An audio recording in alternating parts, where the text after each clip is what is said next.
Pablo, buenas tardes. Mi nombre es Paula, gracias por estos minutos aquí con C5N. Y lo decía, ¿no? Al menos a mí lo que me viene pasando desde que todo esto comenzó es no puedo dejar de consumir información. Estoy todo el tiempo en estado de alerta, siento que me pierdo algo tremendo si me desconecto un rato de alguna red social o de algún noticiero. ¿Cuáles son los efectos, no? Por lo pronto, por la posición geográfica que tenemos aquí en Argentina, estamos un poco pareciera más a salvo, pero ¿cómo lo vamos a sobrellevar?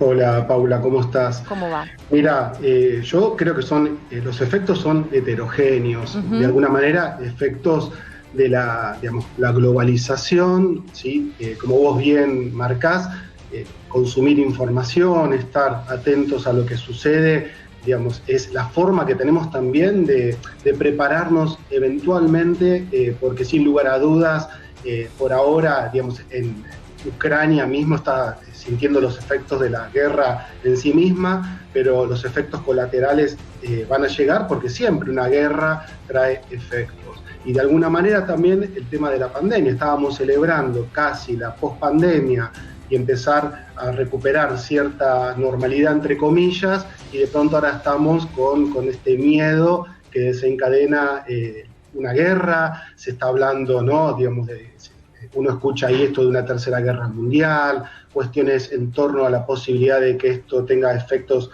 nucleares. Entonces el ser humano se resiente, ¿no? Estamos todos resentidos porque vuelve a traer en primer plano nuestra fragilidad, nuestra vulnerabilidad y sin lugar a dudas el miedo, ¿no? Claro. Tal cual. Pienso en el impacto psicológico que tiene, yo recién lo decía, ¿no? Bueno, en quienes estamos, pareciera más alejados del conflicto, digo, aquí en Argentina, ya con mucha ansiedad, ¿no? Con respecto a lo que se está viviendo allí, pero ¿cómo queda marcada una sociedad que es invadida, como lo que estamos viendo allí en Ucrania? Digo, ¿cuál es ese impacto psicológico de quienes sí están en Ucrania y quienes a esta hora están pensando en esta noche no puedo dormir en mi casa, tengo que ir a un refugio, mañana tengo que ver si abandono la ciudad? Digo, es un costo muy alto, ¿no? Sí, es tremendo. Estamos también a casi 40 años de la Guerra de Malvinas, tiene resonancia con lo que se vivió acá en nuestro territorio. La gente en Ucrania, uno ve las imágenes y sufrimos con la gente que se está escapando, que abraza y se despide de sus hijos, estos padres y estos hombres que se alistan para defender a su país. Pero esto es la maldad del ser humano. Mira, yo estaba revisando una carta que Freud le contesta a Albert Einstein, que en septiembre de 1932, digamos, pasada la Primera Guerra Mundial, sin sospechar que se estaba preparando ya la Segunda Guerra Mundial, y Freud le decía a Einstein que esto es como que de alguna manera el odio del ser humano, la pulsión de muerte, siempre está agazapada, pero que espera a veces algún motivo para salir. Y la única manera de que esto se acabe es con lo opuesto, digamos, lo que uno llamaría eros, amor, sentido de comunidad. Y si bien parece una utopía, es lo único que nos va a salvar. Siempre parece que lo que termina trayendo la destrucción es la construcción del otro como un opuesto, ¿no? Y no que somos todos seres humanos, hermanos, hermanas, y que es una comunidad que donde se afecta a uno, se afecta al resto, ¿no es cierto? Recién vos nombrabas la Guerra de Malvinas, ¿no? Que es también uno de los capítulos más tristes que tiene nuestra historia reciente, y entiendo que has trabajado con excombatientes, que has escrito sobre eso. Quería preguntarte, bueno, ¿qué características has encontrado en estas personas que sobrevivieron a una de las peores de las cosas, ¿no? A las que puede ser enfrentado un ser humano? Sí, viene en la línea de tu pregunta, Paula, al principio. Yo me interesé en entrevistar a excombatientes, tomé uno por cada fuerza, me ocupé que tenga lo que va a ser este libro que ya está llegando a las librerías, se llama La Isla Interior. Y en La Isla Interior lo que hice es 3 vidas, tomé 3 vidas como metáfora, uno por tierra, otro por aire y otro por agua, y me hice una pregunta inicial, ¿no? ¿Qué fue de estos jóvenes que fueron, llevados a una guerra también injusta y cruel, como toda guerra? Y es tremendo las secuelas. En cada uno de ellos encontré distintas secuelas psicológicas, y la guerra nunca termina, como no terminan los sufrimientos que no son elaborados, ¿no? De hecho, el último capítulo es fuego, y en esa línea digo, bueno, donde hubo fuego, cenizas quedan, así que ya sean Malvinas, como lo que está pasando hoy en Ucrania, o esas guerras silenciosas que los medios no pasan, las que siguen sucediendo en Medio Oriente, las pequeñas y cotidianas guerras en distintos puntos del mundo, ¿no? Es la prueba de que el ser humano no termina de aprender, ¿no? Y así que yo como psicólogo y como escritor en ese libro lo que me pregunto es justamente por qué no se termina de aprender a convivir en paz y por qué siempre se inventan guerras para justificar, ¿sí? De alguna manera estos odios que están dentro de cada ser humano y que en algunos casos cuando son, digamos, yo digo el caso de Putin o como fue Galtieri o la dictadura argentina, es la construcción, ¿sí? De un otro como un enemigo y la justificación de estos odios que son en definitiva lo que destruyen al ser humano y a la tierra, ¿no? ¿Encontraste respuestas a esa pregunta o la dejas abierta para que reflexionemos? No, yo creo que sí, que hay algunas respuestas que tenemos y que, digamos, no las encontré yo, digamos, las encontramos dialogando porque el libro me senté a dialogar con cada uno de estos excombatientes, después desgrabé estas conversaciones y de alguna manera me inspiré en ellos para que cada capítulo tenga su impronta. Sí, hay respuestas, pero por sobre todo creo que los que sobreviven a la guerra son los que después nos enseñan las secuelas de la guerra, ¿no? Los muertos no pueden hablar, solo podemos dialogar con familiares, con excombatientes, así que en definitiva hay algunas respuestas y creo que la respuesta central, aunque se escuche como cliché, es el amor, ¿no? El sentido de comunidad.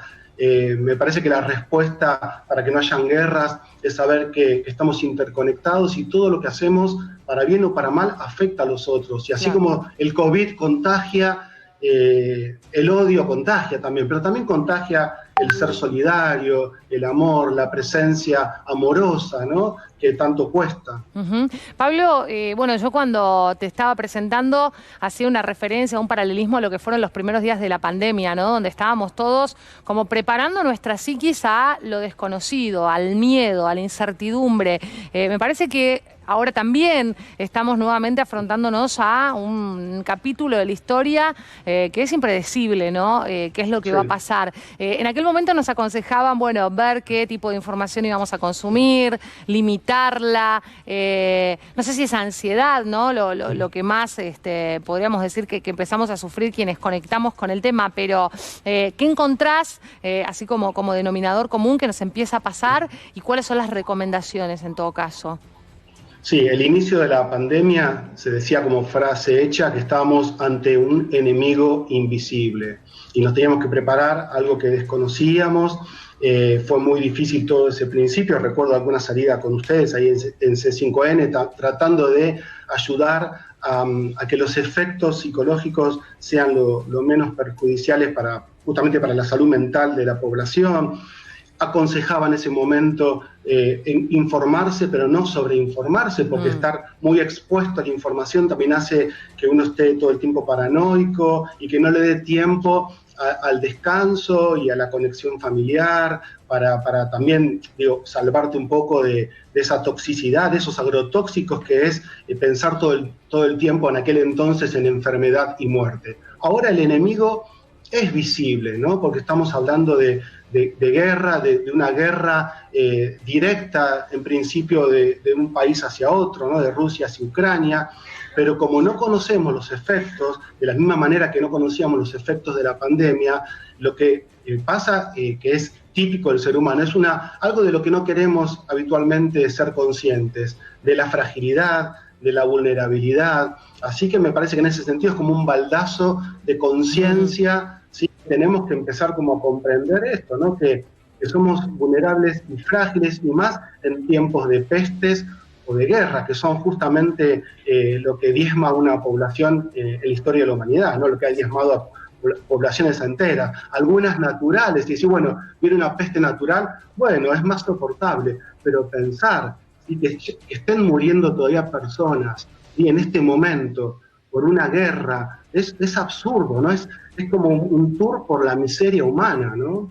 Sí, yo la madrugada del jueves, cuando nos enteramos que todo esto estaba empezando a ocurrir y tomábamos contacto con argentinos viviendo en Ucrania y ellos, Sí, bueno, empezando a contarnos, me desperté a las 5 de la mañana con el ruido de un misil, digo, es como terrible, y sin embargo sí. el humano parece tener cierta capacidad de adaptación porque hasta ya hemos pasado, ¿no?, 2 largos años de pandemia y parece que casi nos pudiéramos adaptar a todo. La pregunta es, ¿con qué consecuencias, y ya para ir redondeando el tema, Pablo? Sí, sí, Paula, a ver, las consecuencias de la pandemia ya las estamos transitando, ya las conocemos, las consecuencias psicofísicas y espirituales, porque tenemos esta experiencia, ¿no? Me acuerdo cuando en marzo del 2020 empecé a hablar de esto, conocía poco, me fui estudiando algunos libros de pestes en la historia de la humanidad. Pero bueno, ahora podemos hablar, no solamente yo, todos podemos hablar porque tenemos experiencia en carne propia. De una guerra, salvo, como señalábamos hace un rato, los que combatieron en Malvinas y los que tenemos recuerdo de lo que fue esta guerra sucedida hace 40 años en Argentina, no sabemos qué efectos va a tener hoy, porque aparte es reciente Tal cual. y asusta, y creo que esto es lo que estoy yo captando en mi persona y en el ser humano, ¿no? Uno está escuchando ese miedo a que apriete, ¿no? Digamos, qué miseria, ¿no? Hay una amenaza de que puede pasar que Putin apriete un botón digamos, desaparezca la humanidad. Sí es posible, ¿no? Porque es esto lo que asusta, es Sí. la locura, ¿no? Que alguien pueda estar queriendo destruirnos por ambiciones, por ideologías, eso digo. Entonces, por ahora, sin tanta paranoia, porque esto recién empieza, pero también estar atentos, atentas a que estamos frente a lo absurdo del ser humano, es lo que nos asusta, y la incertidumbre, ¿no? De vuelta, la pandemia marcó incertidumbre y la guerra incertidumbre. Y entonces nos desarma esto, porque los seres humanos necesitamos esas zonas de confort, Ay, sí, claro.